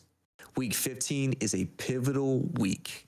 Some teams are testing out what they have to assess for the future of their franchises, while some fight to keep their playoff hopes alive in top seeding. What are we going to go through and see this week? Check it out. I'm excited for it. Be about it. We about it. All about it. But it's going to be some hot stuff. It's going to be some hot stuff. Maid outfit. Hey, what's up, Will? Hey. Yes, I am going to wear the maid outfit. It's going to be sometime soon, probably after Christmas. Like I would say probably somewhere around January. Maybe by the time the Super Bowl starts, I might just wear it there. But it is coming. If the Chiefs win, you should wear it then, because on Christmas, because it's a gift that keeps giving, right? But yeah. Is any last words you guys have to say? I want to just say that I'm really thankful for everybody here. I mean, I'm thankful for, of course, the guy that's up there, and of course, I also want to thank ZDP here and Doyle for being amazing co-hosts here. You guys have been incredible, like all this year. I mean, shout out to you guys for always coming in clutch, being there, and of course the fans here, the people that without them we wouldn't be here. I mean, they're the ones that actually make us continue this and make it laughable, because we have house divided teams right here. but I would definitely want to thank you guys for being amazing co-hosts. And thank you, everybody that has contributed to this podcast, because all this almost 6 years has been incredible. I mean, we are going to be doing something for you guys. We're actually going to be doing a holiday giveaway. That's actually going to be part of the Reef Productions team. We're going to be throwing away something for you guys. So stay tuned. I mean, we're going to be announcing, doing a little video announcement to let you guys know when it's going to be. But CDP, I want you to go ahead and take this off, because we have a special segment coming up soon in a few minutes. So I'm going to go through and cap off on top of that. Louis, thank you for going through and getting this together, man, being a great host. Doyle, thank you so much for being part of this as a co-host with me and all of that. And I want to say thank you to everyone who's going through and watching. Again, I'm going to reiterate, without you guys going through and watching us and giving us a chance, we wouldn't be where we're at. Outside of that, guys, if you like the content, make sure you go through and like, subscribe, comment, go through and follow us. If you're not following us on Twitter, on Instagram, under the Reef Productions, and then follow us or subscribe to us on YouTube. Drop a like, share with your friends and all that. But with that being said, Korean Heart, God loves you, and we have that special announcement coming up to you guys here shortly. Thank you guys, and y'all have a good one.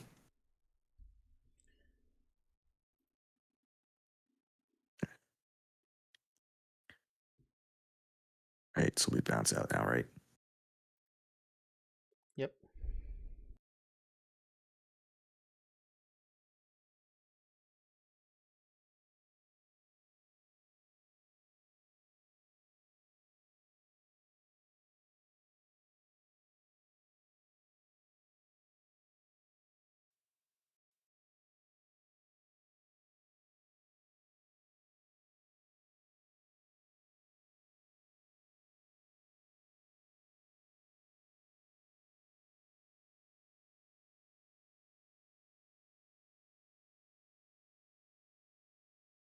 All right, can you guys hear me loud and clear here? Everyone, can you guys hear me? Let me know if you can hear me. Okay, perfect. Let me go ahead and this is actually very emotional little segment. I mean, I'm not gonna take much of your time. You can't hear me. Do you have it on mute? Maybe you muted there I am. Okay, perfect. Cool. Let me go ahead and thank you guys for being here. I mean, this is actually very emotional to me. I mean, it's gonna be a little tough for me to say this, but on behalf of Deadline Discord, I want to say that our dear boy Johnny, aka Dead Boy Unknown, regularly passed away a few days ago, or a week. I think it was like a week. I saw something like a week, but I want to say this guy impacted me the 5th. Okay, so it was like 5 days ago, almost a week. But he impacted me as a streamer. He basically made me think, like, that with every obstacle that comes in life, you should always look in the bright side of things. And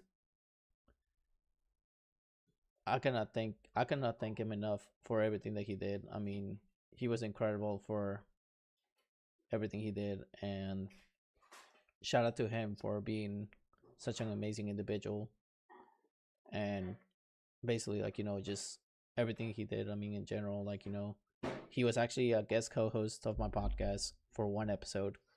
He helped me interview Majin Buu and Hercule here. He was actually a last minute guest. I mean, I remember messaging him that morning because my co-host couldn't make it because he was actually sick at the time. And I was like, man, I need to find a co-host that knows anime really well. And I just thought, like, hey, let me message him. I mean, he might actually be interested.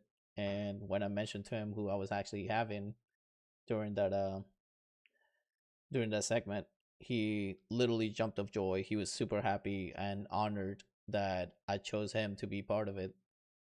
And I could tell, like, he was nervous but happy at the same time, because I mean, he basically grew up listening to these people on his favorite animes. And literally, I kid you not, guys, like, he was such an incredible person. Like, he did a lot for us at Deadline Discord. He was always there, like, when we needed somebody to talk to like lift us up. And overall, he was just incredible. I mean, he did a lot for us, and amazing to know that there's still people out there that are always willing to lend a hand. Yes, he was always, like, willing to help out in everything that you needed. Like, if you needed, like, some advice, or if you needed, like, somebody to talk to, he was always there. He would never, like, hesitate and be like, he was never like, oh, I don't have time to talk to you. He would always say, yeah, what's going on? And he would always mention everything, like, basically talk about everything that you had, like any issues or anything. And I'm really upset that I never actually got to meet him in person, because I would love to meet him in person. I know some people probably met him in person, and some people, more than likely, from what I saw, like, the comments, is that in person he was basically the same in person that he was online. And I cannot thank him enough for, like, everything he did for the Discord. I met amazing people there, and I'm thankful. I mean, he's the reason why I met a couple of people that are already in the chat right now, like Agua, Chantress, Gaming with Everyone, Big Will, a couple people out there, just in general, like, so many amazing people. But thank you guys for listening to this little message. I know it's a little short, but I don't know, I'm like speechless. I mean, when I found out the news about it, I just didn't know what to do. I mean, I was just shocked. I mean, I'm glad that, shout out to Delanero for literally letting him know that about his passing, and I cannot thank her enough for letting me know and still be part of Deadland. I mean, what I like about it too is that he would always check up on me. He would always message me and be like, hey, hope you're doing okay. And you rarely see that in people nowadays. People checking up on people is, like, really rare. But having them be there is phenomenal. It's great. And I hope, like, we continue to go beyond what that boy's wishes were. And I hope, like, we're able to actually keep the Discord going. And I hope we keep like, striving and showing what Deadland can do. which is like unite everybody. And I hope like we get to see him one day. I mean, he would actually be happy that we still keeping the Discord up, and just hopefully like we can actually keep his dream strong of being positive, being happy, and spreading the love and positivity all around. So if you guys have any stories that you want to share about Dead Boy, you can leave them in the comments here on the chat, and we can all share them. Chantress over here says, he was an amazing friend, made us laugh, was always there for me when I needed him. He was always positive given my current situation with my little girl. I wish he was still with us. There's so much I want to say to him. There's a lot of things that we wish we could say, Chantress, and it was like really heartbreaking to find that out. Me and you both, Tall Gray. Me and you both. And Agua, I agree with you. He was very loved by everybody, and everyone cared about him. But I hope like where he is, he's still like he's still being himself. He's still being the positive person that we always grew up in. And I just hope like that we can continue his legacy.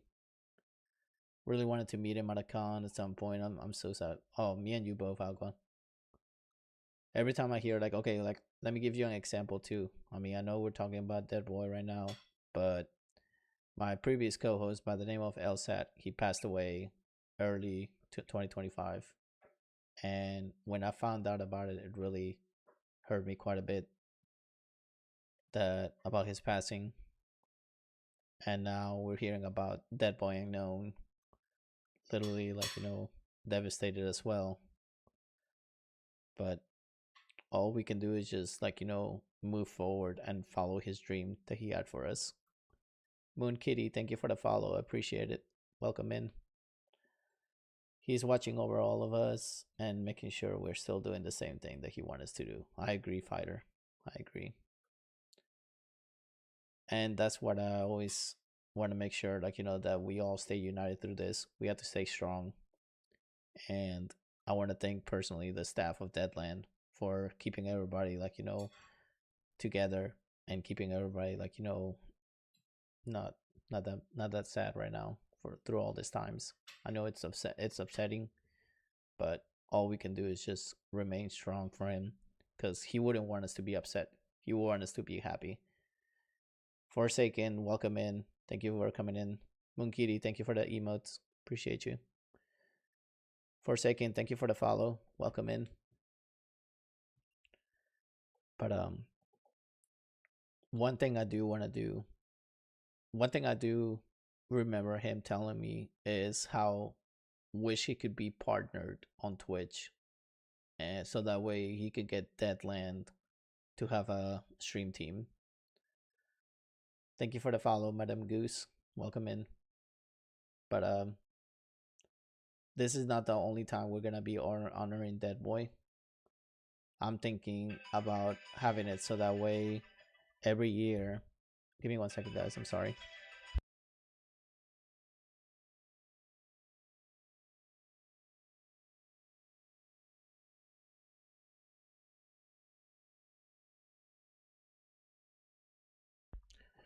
Okay, so we need to make it so that way. I'm thinking about doing this, and you guys probably are gonna agree with me with this. Since he passed on 5 days ago, which was December 5th, I'm thinking about doing a little memoriam of him on December 5th every year. And then also I'm gonna mention to him every year when we have our podcast anniversary moving forward. So every time we have an anniversary year for the podcast, which is on January 26th, we will honor him and mention him. Same thing with my previous co-host as well that passed on, because me and my podcast staff really care deeply about him.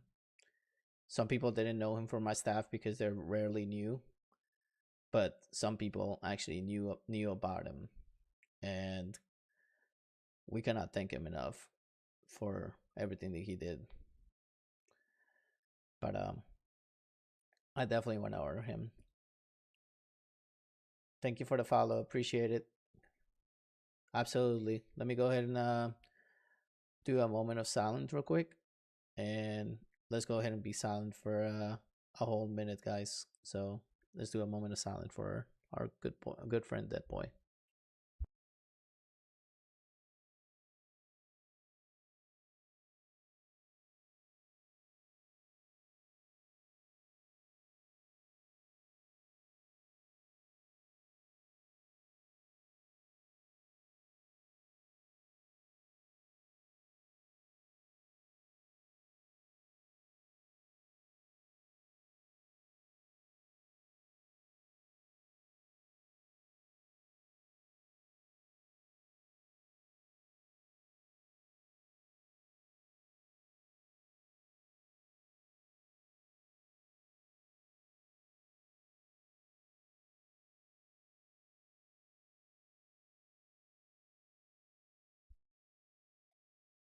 All right, I hope you guys were able to share that moment of silence with me.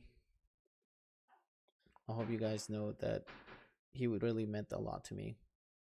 When I'm talking about friends wise, he was always there for all of us. Madam Goose, he was a remarkable man. He never asked for anything, from what I remember.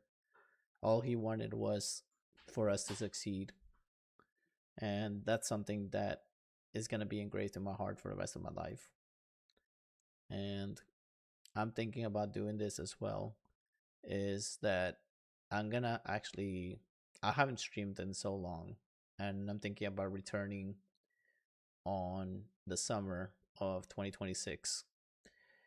What I'm going to do as well is I'm going to add his logo of his channel on my merch shirts. I'm going to make it into a patch, so that way I can wear that proudly and actually have him with me everywhere I go. Because like I said, I mean, he was one of the few that was there with me when I needed him, when I needed somebody the most. He was there whenever I was really going through a tough time. And like I said, I've been knowing him for quite a while, and you guys more than likely knew him for a while too. I know some of you are still kind of fresh in Deadland, but I want to thank you guys for joining us there. And I cannot thank y'all enough for everything. You guys are incredible for being there.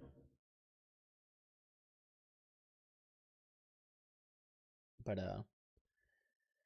I appreciate you guys for being amazing people. And I hope, like, we continue to live his legacy.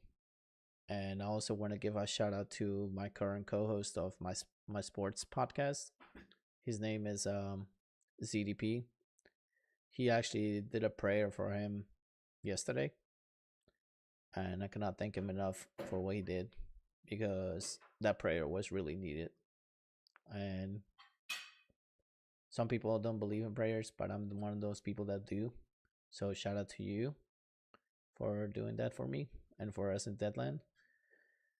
And I hope, like, we continue to live his legacy. He pulled me through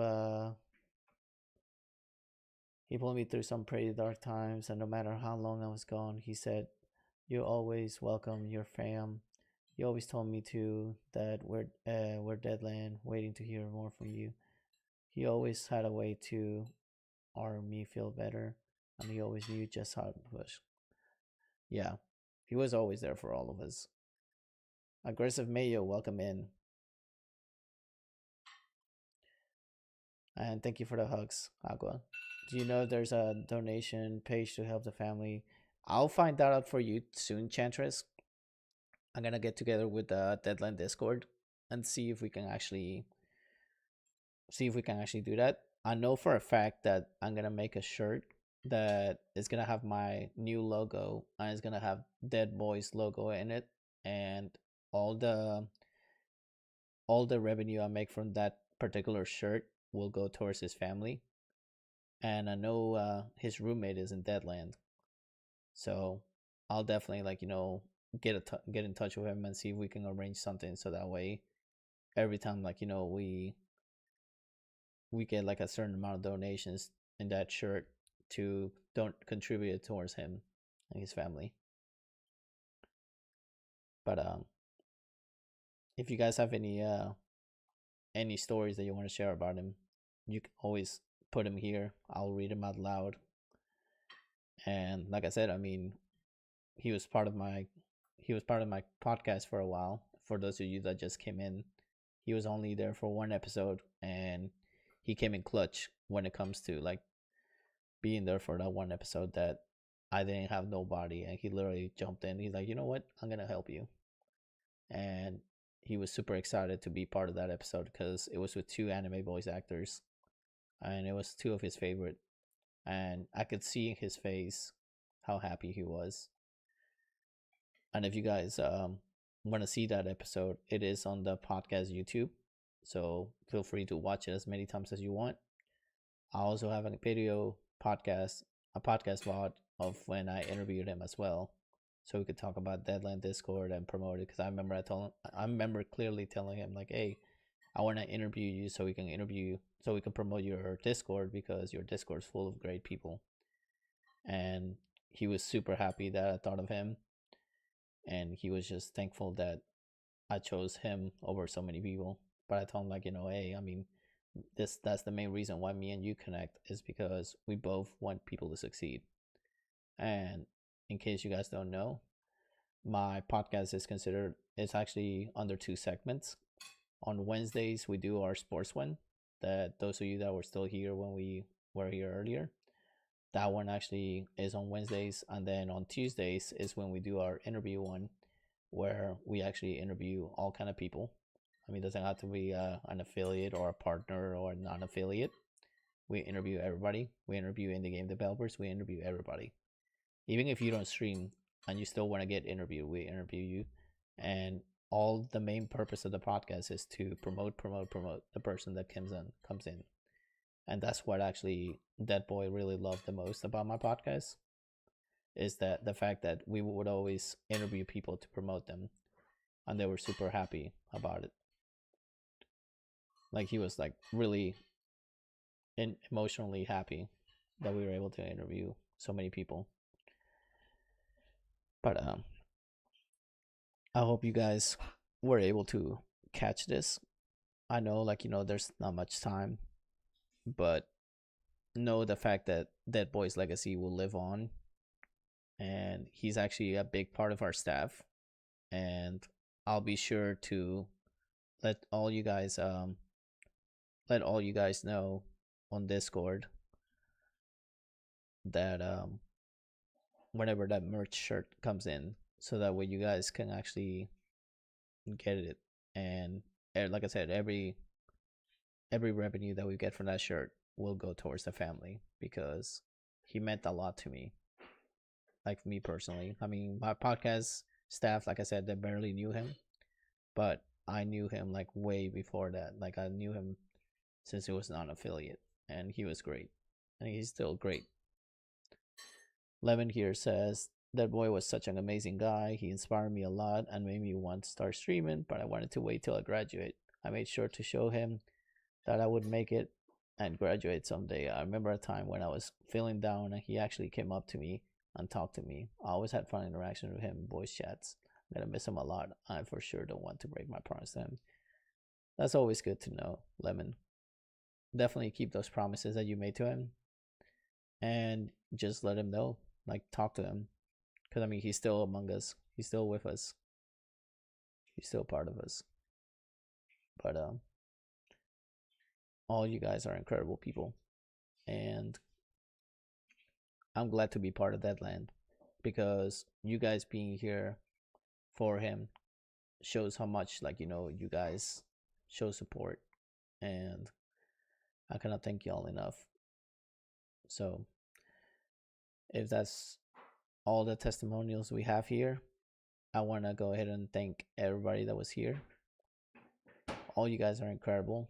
Like I said, every anniversary that happens to the podcast, I don't know if you guys are still here, we're going to be honoring Dead Boy and LSET, which is like really important people in my staff for the podcast. And we're also going to be doing a memoriam for him on December 5th. Every December 5th, we'll be doing a memoriam for Dead Boy.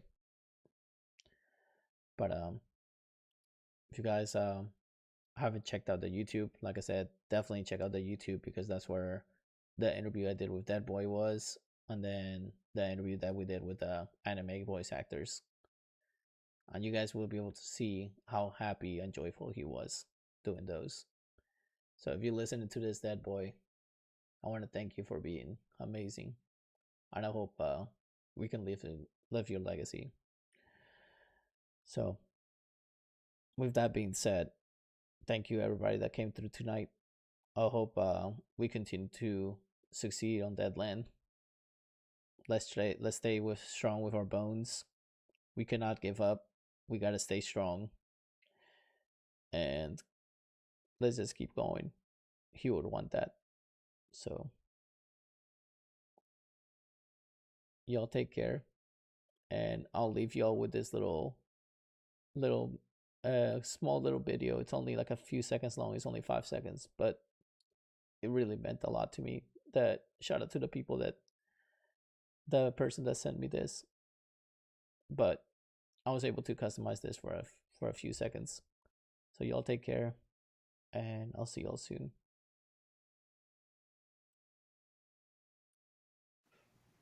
Everything's gonna be okay. I promise.